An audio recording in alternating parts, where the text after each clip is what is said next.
Welcome back to Sika Strength and welcome back to Sika Stan. Let's get straight into it for this week's Q&A. Garth, you mentioned in a recent video, snatching 3 times a week is enough for most. What is the ideal breakdown of variation in reps and sets for the average lifter? So this question is funny, and I understand it's completely innocent and it's not in any way a kind of cheeky question, but basically what you're asking there is what program should I do, or give me a program or coach me, which I am very sure you're not asking. Most people understand that. So the problem here is when you say the ideal sets and reps, you're asking what is a 10, 12 week breakdown. What variations you use. It depends on what style of programming you use. It might depend on your issues. Variations are dependent on what stuff needs to be fixed. So if you're slow in that second pull, you might need to be using hang snatches or block snatches or power snatches. Or if you round your back or you loop the barbell around your knees, you might need to use something like pauses and knee snatches. So these variations are dependent on the person.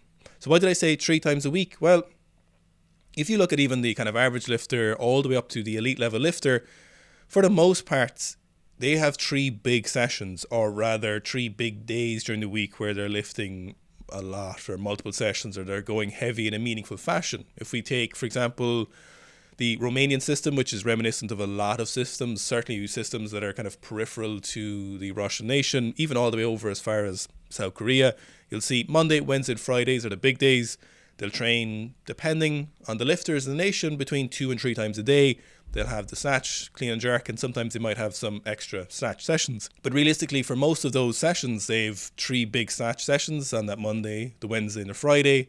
And very often they're reinforcing or practicing rather than doing a huge amount of extra work on those extra sessions on those Mondays, Wednesdays, and Fridays. And then on the Tuesday, Thursdays, and Saturdays, they're going to be doing something like powers, no foot stuff, maybe even the total rest day, recovery days, something like that, where it's pretty innocuous compared to what their big sessions would look like on those Mondays, Wednesdays, and Fridays. So if you distill that down, for most people, the average lifter, when you're training 4 times a week, maybe 5 times a week, you're working, you're commuting, you have family, social engagements, 3 snatch sessions is basically what you're going to be able to recover from in a meaningful fashion, or at least that's what we've seen. Quiz is asking, best way to improve your snatch 1RM as a beginner, e.g. heavy singles, volume, snatch balances, accessories, etc. Thank you very much for everything, Hart. Few things on this. First thing, it's a great question. Obviously, as a beginner, you really don't have any frame of reference within which you can operate. So you don't really understand that you did this for your jerk last year and it worked really well, or this for your front squat last time and it worked really well. In terms of the snatch, there's around 3 or 4 things you really have to pay attention to. So the first thing is 1RM, or the idea of your 1RM, really doesn't matter at all. It really doesn't exist. If you're winning the first couple of years of weightlifting, your 1RM number is so fluid that I would pay absolutely no attention to. It is a postcard on the wall from the heaviest time you ever snatched. That's it. So you don't really work out a hell of a lot of percentages. You shouldn't be really worrying about brackets of percentages that you have to work in. You don't really need to worry about very specific attention to be paid to certain brackets or certain areas where your training should really concentrate.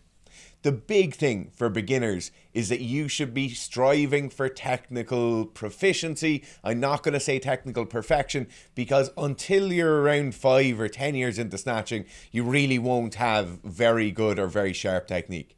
You'll certainly be getting technique that's getting better all the time, or at least hopefully you will. But the big thing for you is that you're looking for a technique that works well for you. You're trying to get yourself to fit into that ideal framework, and then you work within those certain percentages that allow you to achieve that technique. So if you know you've snatched 80 kilos previously, and you know that once you go above 70 kilos, things start to change. Maybe you start bending your elbows a bit early. Maybe you start really overextending at the top. Maybe you start looping the barbell away from you. In any of these cases, then that 70 kilos is now your kind of real maximum number that you go to in training, and you look to accrue as much valuable volume as you possibly can within those ideal brackets. So what we're really looking for is that amount of weight you can operate within where your technique is really good. It's still challenging. We're not going to keep you at an empty barbell or keep you at 40 kilos or 50 kilos for a very long time. You should still be looking to increase those weights from week to week and cycle to cycle. But the big thing you're looking for is a bracket within which you can have very, very good technique.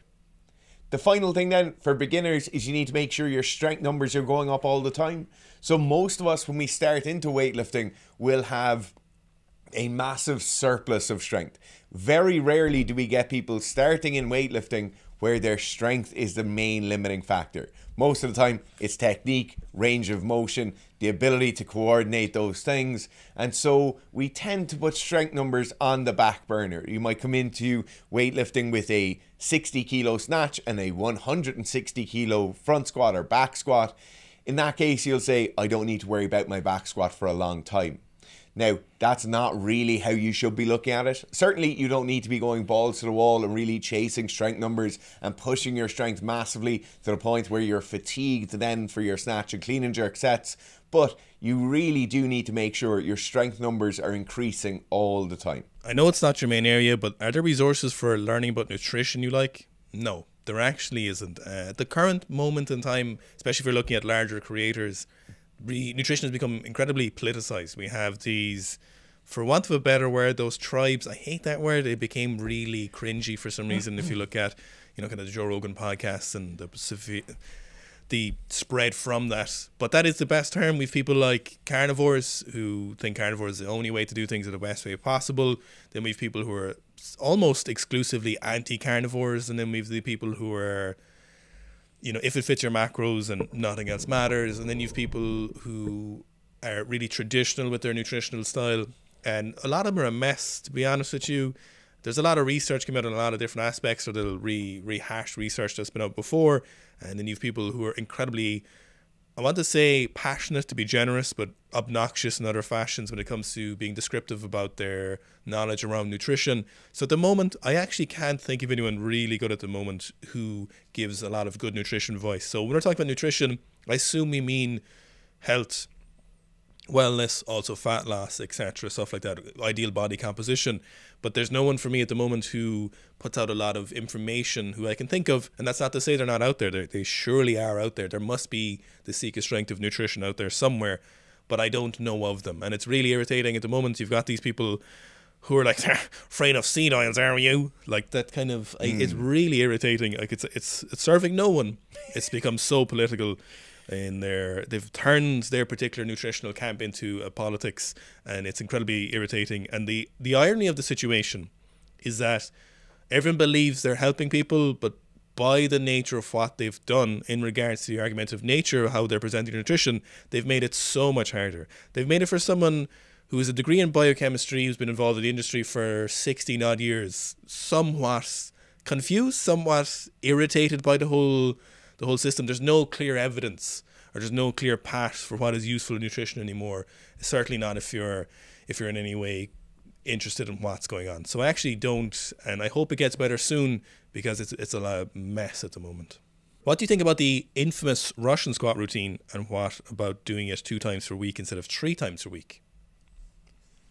I don't want this to sound like kind of talking smack on anyone, and I'm going to put Russian squat routine in with Smolov, in with German volume training, in with any of these historically significant squat programs that people feel like they have to do. Now, Owen's just talked about nutrition and there being a kind of optimum nutritional format that we mightn't have found quite yet. The thing is, nobody runs the Russian squat program, nobody runs Smolov if it's your job to get stronger. It's just not it.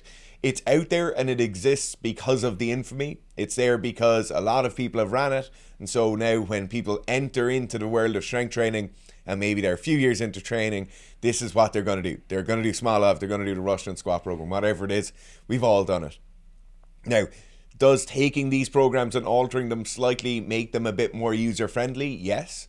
Does running something like this twice per week instead of 3 times per week make it more accessible for a non-enhanced athlete? Absolutely. Is there a better way of getting your squat stronger? 100%. So this is no rugby team, soccer team, professional football team, no weightlifter, nobody's going to run these squat programs because they are not applicable. We've run them, people understand how they work and what their downfalls are, and we've written better squat programs to counteract them. And so I just wouldn't be going anywhere near them. I've had athletes in the past who wanted to run them and certainly have allowed them to go and explore their time. Think about it like going on holidays and sleeping in a terrible bed in a hostel for a while. You go and you experience it and you come back and you want your memory foam mattress again. This is very much the way with these squat programs. They're not really applicable to what we're trying to do now. Just on note of that, we had a poll on our Instagram a couple of weeks back in regards to if you'd run the Russian squat program and if you'd got injured or not, and several hundred responses, and over half of them were people who had gotten injured.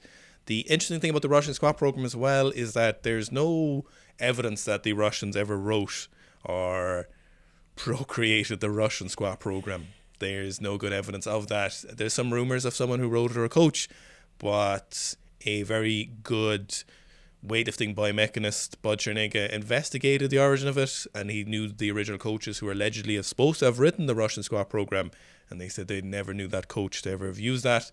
And then lastly, when you're altering those programs, so you're saying, what about small off, but if I do it once a week? So basically what you're asking there is, what about better programming is the kind of answer. John Matrix said, what are your thoughts on using strongman style training as a supplement to more traditional compound lifts, stone lifting, farmer's carry for grappling?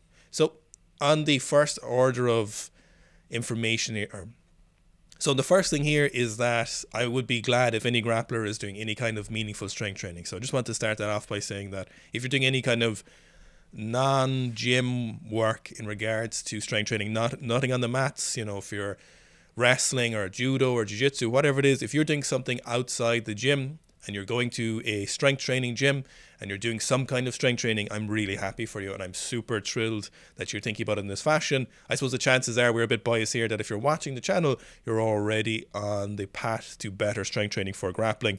So in the regards to that, the first place I would say is I would never discourage anyone. If you just fucking hate barbells and you hate dumbbells, but for some reason you just love doing stone lifts and sandbags and farmer's carries, and that is definitely going to give you meaningful results for your grappling. Now there's a lot of problems with that. It's very hard to be concise with your improvements, with your alterations. It's hard to be consistent with technique. Some of the loading is a bit The interesting thing as well about this is the fact that anyone who's really strong at stone lifting or anyone who's meaningfully strong at farmer's carries is already and has been very strong on barbell lifts and traditional strength training lifts before they got there or concurrently alongside those. So the problem is, if you're a 60 kilo jiu-jitsu athlete and you're piss weak currently, but you're like, I'm going to get stronger, there will be some improvements to going lifting 20, 30, maybe even 60 kilo stones, but you're going to run into a really hard obstacle pretty quickly unless you're doing things like barbell rows, your deadlifts, your squats, your upper body movements, because we can load these in a linear fashion, in a consistent, more reliable fashion. And as a result, I probably utilize those as a secondary component if a lifter or a grappler really wanted to. If you were someone who were like, look, I just really want to use this in my training, then you could add them in as a tertiary component even to your training in regards to strength training for grappling. But before that, I'd be looking at just the good old-fashioned barbells, some dumbbells and kettlebells, but not beforehand. What are your thoughts on chin-ups for athletes? Would they be in a program? And if so, how would you program your athletes can progress in a week to week? Okay, firstly, definitely chin-ups and programs for athletes. Athletes here, I expect you're referring to people who play sport, whether it's track and field, playing a field sport, anything along those lines. Chin-ups are almost always in there. So why are chin-ups in there? Well, usually chin-ups are an easier starting block than pull-ups, and it's easier for people to make a bit more progress. Then certainly anyone who has any of those shoulder issues going on, we all know how vital the bicep is in terms of shoulder health. Certainly in terms of the contacts with the shoulder as well, stronger biceps are going to make a big, big difference. Now, the other thing I've got to add in on chin-ups here is that it tends to be easier to get people to make a bit more progress or to see themselves make a bit more progress than it will be if we have pull-ups or wide grip pull-ups especially. They tend to stall out a bit easier.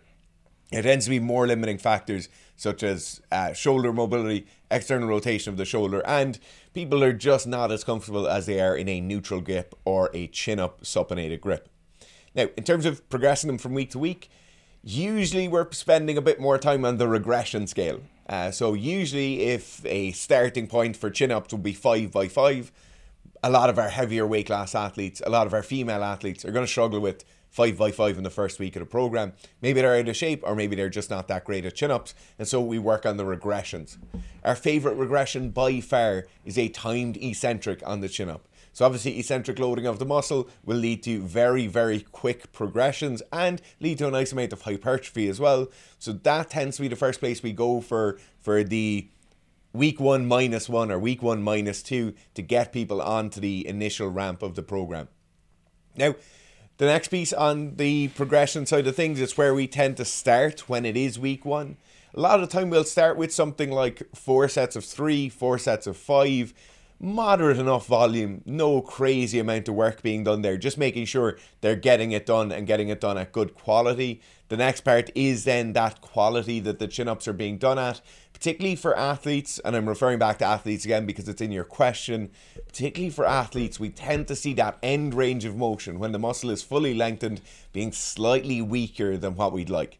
And this is massively problematic, particularly in the contact sports. So if I'm tackling somebody and I'm reaching out that arm and they maybe tackle or they go to break the line more towards the outside of my arm than coming through me, then that bicep is extended and I really should have a bit more strength in that extended range with my bicep. Now, the other part of the high quality thing we're striving for is to make sure we're making progress when we need to make it, rather than just forcing more and more shitty reps onto the program. So going immediately from 4s to 6s to 8s to 10s for the sake of making that progress in terms of volume, rather than staying around the 4s, 5s and 6s for a bit longer, increasing the quality of those movements, and then later on making the progress up into those higher reps and sets. Now, the last thing in terms of progression, and this particularly works well for the slightly higher skill or the slightly higher barrier for entry movements, pull-ups, dips, anything on the rings, all of those gymnastics movements, is I like to see people making progress in terms of overall volume. So a lot of the time we'll think about volume as the actual work I do in every set. So whether it's a set of 5 or a set of 10, the set of 10 is higher volume. I like to look at overall volume of that session. And so to make progress from week to week, say I start week 1 on 4 sets of 4 on chin-ups.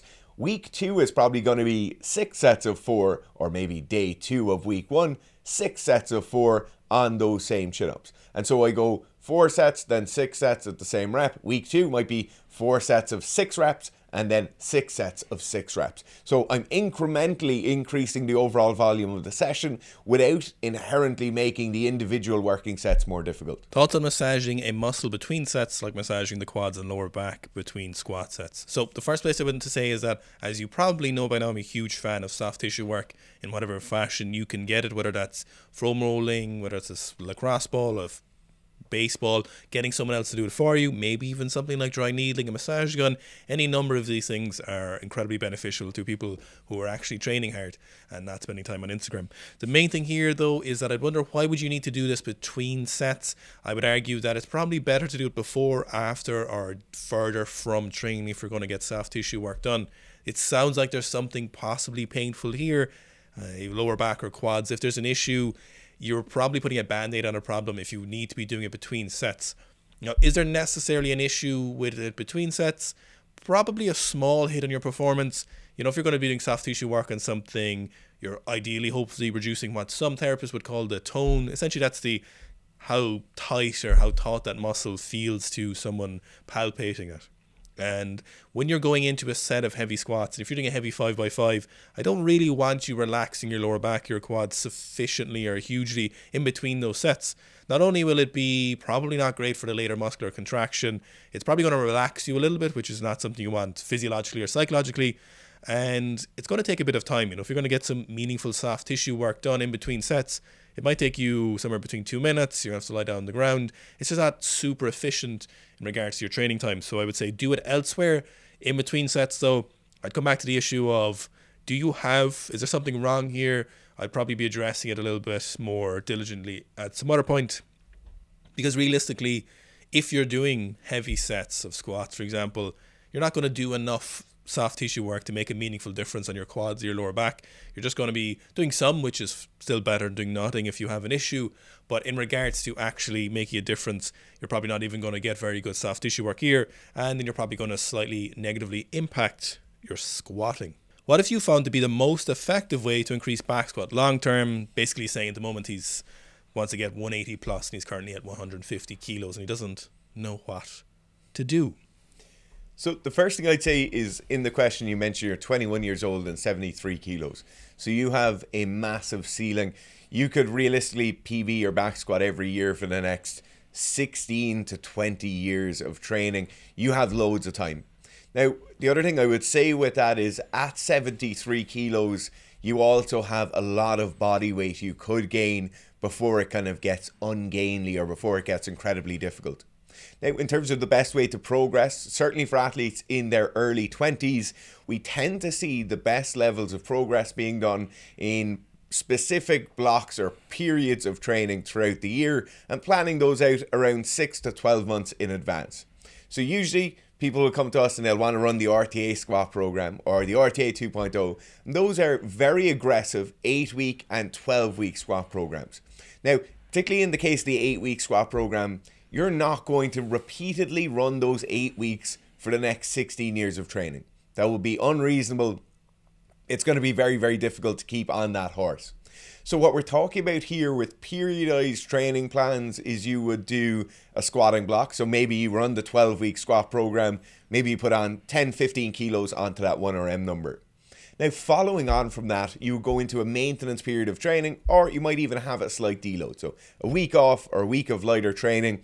Then what you're going to do is you're going to concentrate on the hypertrophy side of it. So gaining some of that volume, hopefully gaining some muscle tissue in your quads, in your glutes, in your back, gaining a bit more size, gaining a bit more overall capacity to squat those heavier weights. So hopefully you put on, let's say 15 kilos onto the squat, a simple 10% PB, then hopefully you gain around 5 kilos in your next volume phase. It's probably going to take you around 4 months of training to get there, and then you go into another block of training again. So you'll probably get around 3 periods throughout the year where you're really going to push your squat. Maybe it'll be 2, depending on how that year plays out in terms of competitions or in terms of injuries and how that goes. But you definitely want periods where you're really pushing the squat numbers and really focusing on the squat. And then you want periods of the year where you're just gaining volume, gaining muscle tissue, and gaining overall size to allow you to squat heavier numbers in the next training cycle. The last thing I would say is, one of the strangers in the dark that's going to take away from your squat gains that we've seen repeatedly over the last 15 years is people being obsessed with body weight ratios and their squats. You just have to have an honest conversation now. Does it matter more to you that you squat more weight, or does it matter more to you that you squat more weight at your current body weight? Either of those things is absolutely perfect. You're training for your own enjoyment and your own pastime here. But what you really want is to have that set out in your own head, where you're not going into a massive volume accumulation stage and gaining a small bit of weight and then being worried about gaining that weight.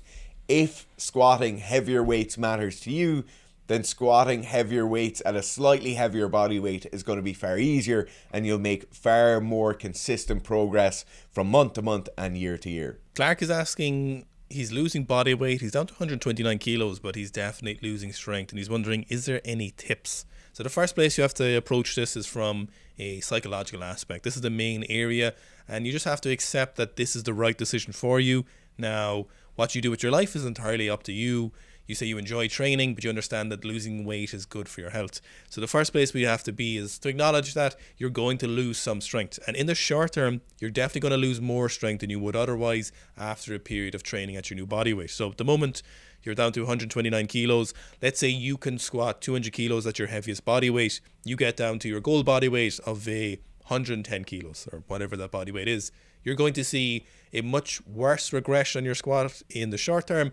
Then that will slowly climb up as you get used to that new body weight. You know, all the weight you lose won't be muscle mass. A lot of it will be fat. Now, there's some biomechanical advantages to having that fat mass, but a lot of the work done is by your soft tissue work, by your your muscle mass essentially contracting. So you're not going to lose all your muscle mass. So the first place you just have to acknowledge is that I'm going to be definitely weaker than I ever will be. I'm going to be just not as strong as I was at that heaviest body weight. You know, maybe someday I could hope to get back to 185 kilos or something like that for a squat.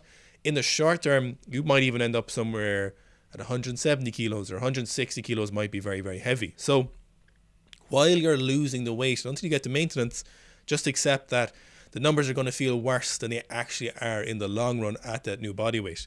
Now, could you get back up to your all-time squat numbers? It's very possible, or your all-time strength numbers, whatever those numbers are. It's not impossible to do, whether that be natural or enhanced. You could possibly someday get back there with a period of training. The main thing you need to acknowledge is in the short term, you're serving a different goal and your numbers are going to suck. They're going to be a lot worse than they actually are when you get to that new body weight. So that's the first place you need to start. Once you accept that, the training becomes a lot more enjoyable, the process becomes a lot more enjoyable, and you understand you're doing it for the right reasons. The next area you want to focus on is not actually on your strength. Strength is a skill in some fashion. Those top numbers, while supported by muscle mass, CNS adaptions, nutrition available to you, fatigue, freshness, all those good aspects, technique. But a lot of it is just supported by muscle mass. And muscle mass is one of those things that you need to prioritize for preserving when you're losing weight, because it's the one that's at most at risk of being jeopardized when you're cutting weight. You can easily lose more muscle mass than you need. And as someone who's losing body weight and losing a lot of body weight, you could easily lose a kilo or two of lean mass over the course of 30 or 40 kilos, or at least a kilo or two more than you would have needed to otherwise. Now, you're very likely going to lose some lean mass as you're cutting, unless you're on a load of PDs. No matter how good your nutrition is, no matter how smart your training is, you're probably just going to lose some lean mass. It's probably to be expected. It's something you should just kind of accept. You may be able to get it back at a later stage, but the main thing is training to stimulate muscle mass or preserve muscle mass as you're cutting. Now, obviously, good nutrition is of paramount importance here, but the style of training you're doing is really important. Now, when it comes to strength training, we're just looking at volume. Lots of volume, or as lots of volume as you can sustain based on your caloric restriction. This is higher sets and reps. This is 8s, 10s, 12s, multiple sets of those. We don't really need to start worrying about proximity to failure, reps in reserve, stretch mediated hypertrophy. It really just doesn't matter that much to us. The magnitude of gains is so tiny from hyper specific, hyper nuanced, hyper optimized hypertrophy training that it's just going to make no difference to you and probably stress you out a little bit more. So higher volume training is your best bet here. And once you've accepted that you're going to lose some strength in the short term and your goal is to preserve muscle mass and lose fat, training to stimulate that is more important, because the strength will come back to a large extent. Will it come back all the way? Who's to know? It's all to play for at the end of the day. But in the short term, you're going to lose it, and it actually doesn't matter because it can and could possibly come back.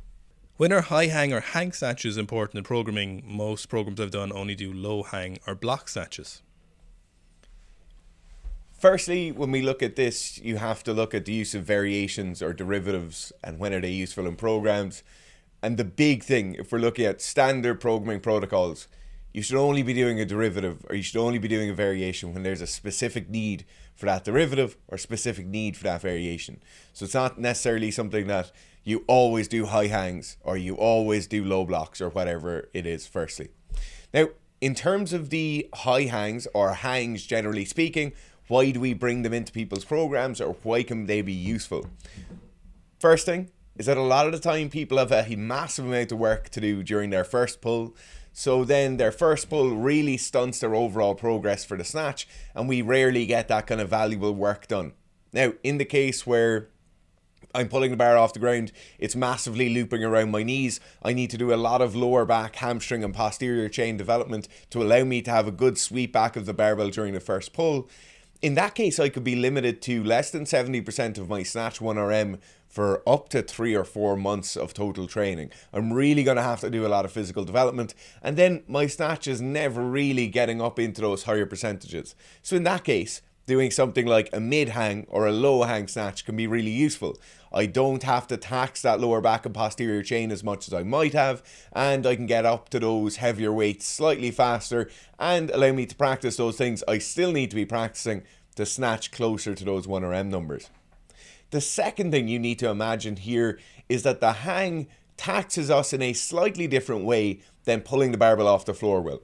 And what I'm mainly talking about here is that as we bring the barbell down from the hip, whether it's coming down to mid-thigh or whether it's coming down to just below the knee, that barbell is gaining momentum on the way down, which I then have to work against, stop, turn it around and accelerate the bar back upwards. So what I'm getting here is I'm getting quite a lot of load during an eccentric phase that I almost never have in any period of weightlifting. So whether I'm snatching or whether I'm cleaning, as I pull the bar off the floor, it's all eccentric. Even when I catch the bar in the bottom position, there tends to be very, very little eccentric loading. So when people have maybe a weak extension and I want them to focus more on the extension and the finishing of their pull, maybe they need to develop a bit more power in those areas, the hang snatch can be a really good way of getting there. The final part then that a hang snatch can be brought into a program is to give someone a small bit more confidence. A lot of the time, certainly with the hang snatch, we'll get people maybe 10 or 15% above 1RM in terms of this kind of super maximal loading to give them a small bit of confidence. Maybe you've been stuck at a 100 kilo snatch for a number of months now and you should really be snatching 110. You've done all the strength work you need to, the rest of your lifts are progressing quite well and you need a small win to give you some confidence. In many cases we might use something like a snatch balance, massively over inflate the snatch balance, give that person the confidence then to go ahead and snatch that heavier weight. The high hang snatch can work in very, very similar ways, but I would put one caveat on this, or one area of caution on this, is a lot of the time people will lean into that over or that super maximal weight a bit too much. They'll change their technique and then suddenly they're at 115%, 120%, 125% of 1RM, and they're using a technique that's never going to cross back over into their actual snatch and never bring any value to their weightlifting except for just giving them an overinflated hang snatch number. Regarding back off sets, what do you guys think of a top heavy set of 8s, 5 or 3s and then doing subsequent back off sets? I would actually think this is worse than doing the heavy single because this is just adding more volume. Now, that's not to say that at certain points in your training you shouldn't do 8 RMs or 5 RMs or 10 or 3 RMs. They can be incredibly valuable at different points in your training for pushing yourself very close to that physiological limit without going for a heavy single. Psychological benefit, tracking of records and keeping of progress. So instead of needing to go for a heavy single all the time, you can track your 3 or your 5 or your 10 RM and it gives you a good indicator if you're heading in the right direction. The problem with the top sets and drop off sets for the most part, if we're really looking to push absolute strength, is we're getting little extra bits of junk volume in there. While we have talked about, of course, that volume is incredibly important. We've made a lot of videos recently talking about how important it is. And it's one of the things that we find that people benefit a lot from our programs is they're not used to doing that a lot of volume in the initial phases. They're often intimidated by it. But then when they finish the program, they're like, whoa, that was so valuable. So volume is definitely something we're a huge fan of, especially in strength training. But when it comes to this style of loading, the idea here is that you're adding your top set, which is going to be pretty fatiguing of your 8s, your 5s, your 3, which might make sense at a certain point. But then if we do top sets, which are already fatigued for higher rep work, which is more fatiguing than a heavy single, at least with a heavy single, we've got 1 rep. It's probably going to be pretty fast. Again, we think it's usually kind of pointless, but if we're doing something like higher rep stuff for top sets and then drop off sets, we're really adding in a lot of volume there. Because if you do an 8 RM or a top set of 8, then you drop off and do more sets, you're probably not going to be getting meaningful load. So eventually at some stage, the volume does need to drop off and we do need to be getting heavier singles. And it's much easier to track this style of training if we're doing straight sets. Now you said regulate myself when I feel off. And that's the key here, is you're making it harder to regulate yourself when you feel good or bad by doing this style of training. And what I would say there is that good programming has that regulation built into it by the natural rhythm of increasing, decreasing waves and loads. It's not linear progression all the way to the end. Good programming has these peaks and troughs in the loading throughout to ensure progress. So that's another reason why we don't really like these top sets and back off sets, is that it's the implication there is that your programming is so imprecise that you just need to see where you're at to get an idea to what you should be doing your 5x5 each week for, which is ludicrous. Now, the one thing I will give you is break monotony of straight sets. You, again, are your own man. You're a sovereign nation, and you can do whatever you want in regards to your training. And if you love doing these top sets and back off sets, then I would give you carte blanche to go and do that. We've always said if you want to do something just for the fun, or as we say in Ireland, just for the crack, then feel free to do it. I want you to enjoy your training. Look, if you were someone, you're a professional rugby player, and you're like, lads, I really, really, really want to do back off sets because I have a pro contract soon, I think it works best, we'd probably tell you, no, we're not going to do that with you. But if you're a non-professional athlete training for fun, and you're like, I just love back off sets, top sets and drop off, then I would say go for it. You can do it all you want because enjoying training is very, very important.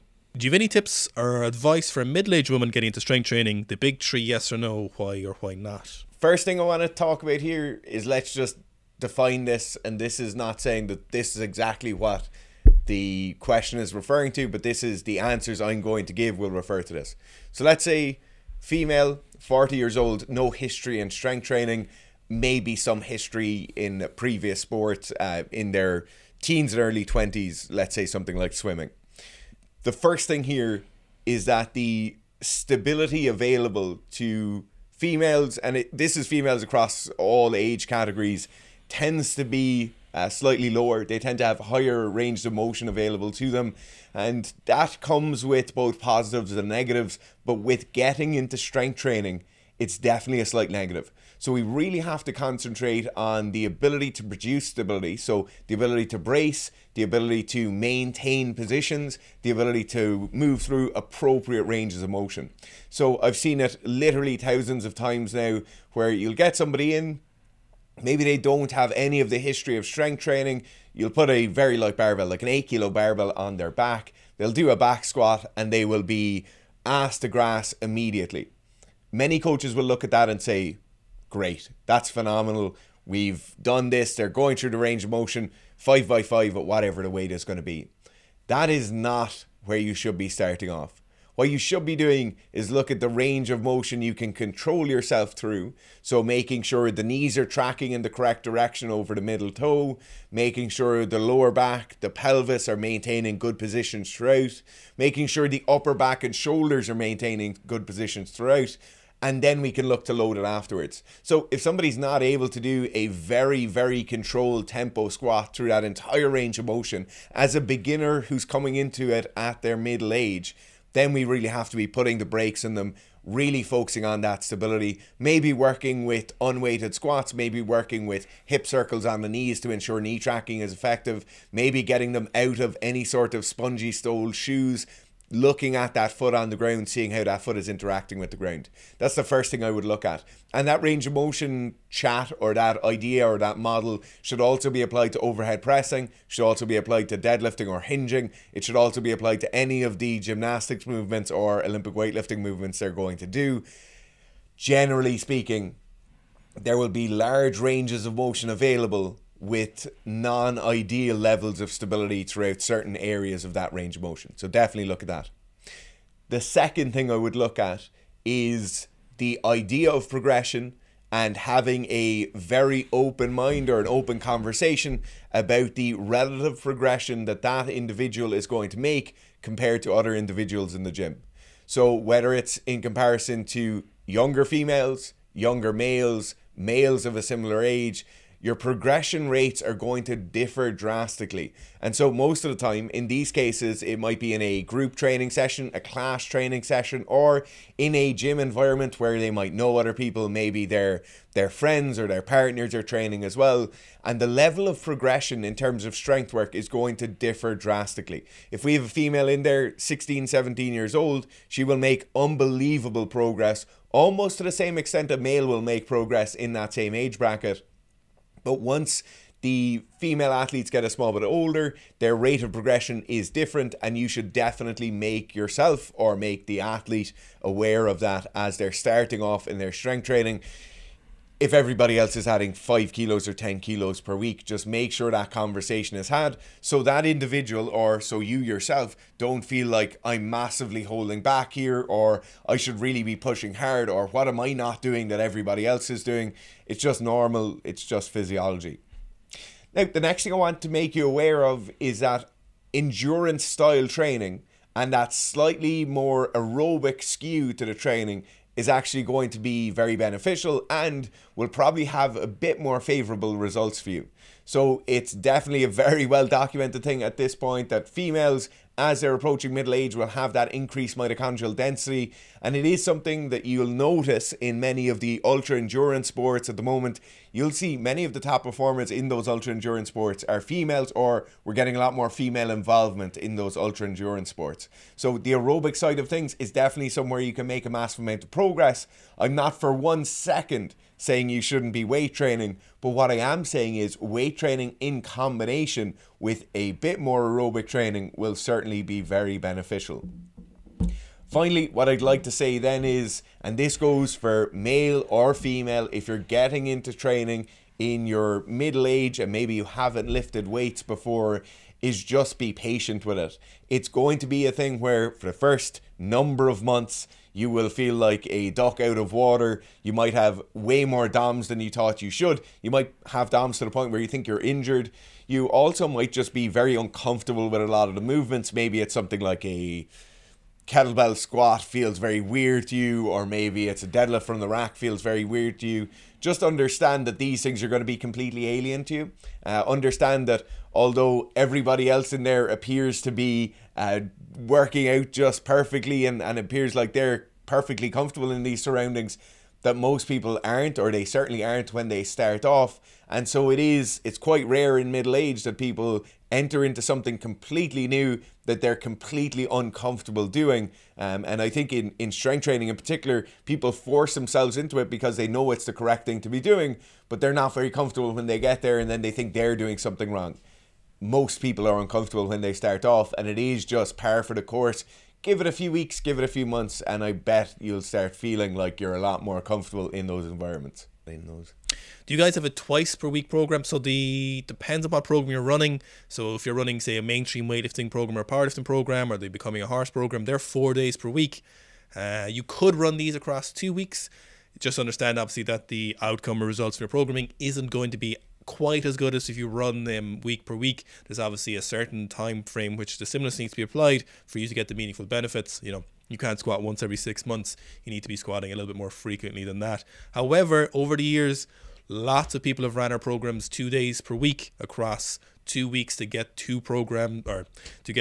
1 week done over 2 weeks, and it's worked incredibly well from them, all the way from weightlifting to the combat sports program athlete. So in that regard, you can run pretty much any of those programs across 2 weeks. So you double the length of the program for whatever that program is. There is 2 day per week programs, but they're standalone programs. So whether that's the Snatch program, the squat program, the deadlift program, so that might be a bit too specific for your needs if you're trying to condense all of your training into 2 days per week. If you have any specific questions, just email us at sikastrength@gmail.com, and in future there is going to be more customizable programming that will allow for some selection on this. We're working very, very hard on this at the moment. We're going to call it the strength algorithm, I think, unless we think of a better name. It's not going to be a large language AI model fed programming. It's literally going to be yeses or nos, ands or nots, or ands and pluses in regards to our coaching logic that's going to be on the app. But it's obviously takes quite a while to get 30 odd years of training knowledge from our brains onto Excel sheets and then present in a format where you could get essentially us on the app. We're working really hard on that for weightlifting, athletes, powerlifting, strength training. Obviously weightlifting and powerlifting will be first, and then kind of hybrid power, hybrid endurance will follow after. But if you want to stay up to date on that, just sign up to the newsletter at sikastrength.com, and we'll update you a little bit more frequently on the specifics of those. What do you wish you knew when you got into coaching and or sports psych? So there's two specific things. These are two particular areas of upskilling I think most coaches and most sports psychs, or most people involved in sport, should be doing more work in. The first thing is, it does not matter how good a practitioner you are if you don't have the shop front, if you don't have the sales skills, if you don't have the marketing ability to get you there. So you could be the best physiotherapist in the entire world. You could have the best client outcomes possible. If you don't get clients in, and if you don't get clients in of the caliber you want to work with, you will not gain, firstly, the experience to become better every week or better every month, but then you also won't have the ability to continue practicing. So it's definitely the number one thing. I think most people involved in sport, a massive amount of my social sphere is involved working in sport professionally. And that is definitely one of the major downfalls we see. Phenomenal practitioners, unbelievably good at doing their job, but getting more of the correct type of people in front of them or getting more of the correct clientele is definitely something we're probably not taught enough of in college or when you're doing your diplomas or whatever you do. The second thing then is definitely an area of communication or general interpersonal skills where people can do a small amount of upskilling on that can make a huge difference to your ability to coach, to your ability to consult, to your ability to work with an athlete or work with a client. So this is actually something that when I went out of sport for a while and was working in still kind of healthcare systems but not in sport, I got a lot of sales training, and a lot of sales training is actually just interpersonal communication. So whether you want to call it sales, whether you want to call it negotiation, whether you want to call it communication studies, you really need to be good at that. So you can understand exactly what is going wrong, whether that's with somebody's snatch technique, whether that's with somebody's diet plan, or whether that's with somebody's psychological processing of an event that's happening during sport. You can understand fully what's going on. You can understand the correct intervention and the correct prescription of that intervention and dosage of that intervention. But unless you can correctly communicate that to someone, not only so they understand it, but so they want to then enact that intervention for themselves, none of it makes any difference. So if somebody's standing in front of me, they're snatching and they're bending their arms, they bring the bar into their hip, I can tell them they're bending their arms, they're bringing it into their hip. If I don't correctly communicate that in a way where they understand the importance of them having straight elbows at the point of extension matters, or if I'm communicating it in a way where they understand I think it's important, but my opinion doesn't necessarily matter to them, or my experience isn't valuable to them, none of it matters. It doesn't matter how good you are if you can't get people to understand what you're saying and then want to enact those changes you're trying to make. It doesn't matter how many years you've done, it doesn't matter how many athletes you've progressed with, it doesn't matter how many master's degrees you have. You have to be able to sit in front of someone or talk with somebody and effectively communicate with them where they'll come onto your side of thinking, come around to your way of thinking, and then bring those changes in that you want them to make.